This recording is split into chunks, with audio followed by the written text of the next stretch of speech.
Should we do away with open primaries? Well, that's the subject of today's Idea of the Day.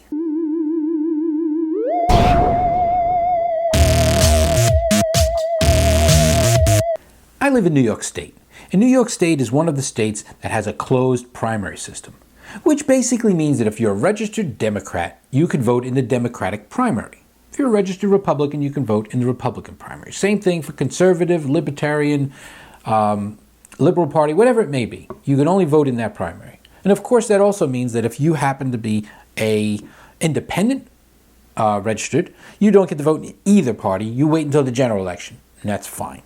Now, that system to me is pure, which means that there's a party, and the party has a set of doctrines and rules and regulations for what they, as a platform, agree with. Not everyone in the party agrees, but it more or less defines what the party stands for.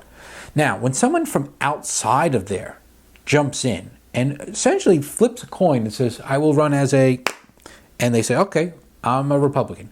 And they then enter that Republican primary system without having any real Republican, or in this case, or whatever, they don't have an affiliation with the party they picked.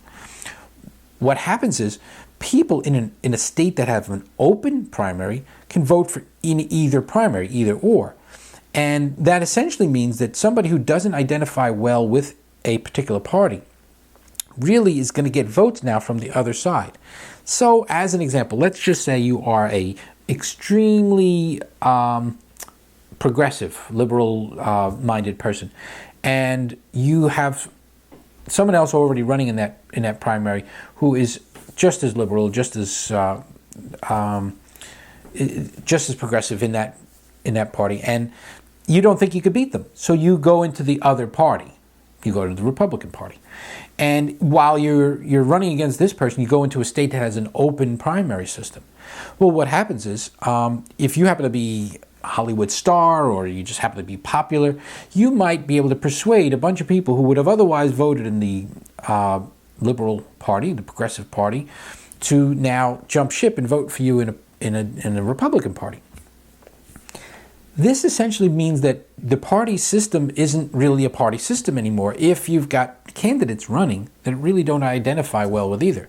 In the case of the 2016 election, as I've mentioned and again in a previous video, there were a lot of people who were very upset because they didn't feel that Donald Trump represented the Republican values at that time. So for what it's worth, I think it's time we get rid of open primaries and put it back in its pure state. If you identify yourself as a conservative, then you can register as a conservative or a Republican. If you identify yourself as a liberal or a progressive, you can run and register in that party. And then people who are like-minded will vote within that primary to find the person that identifies themselves best with that party.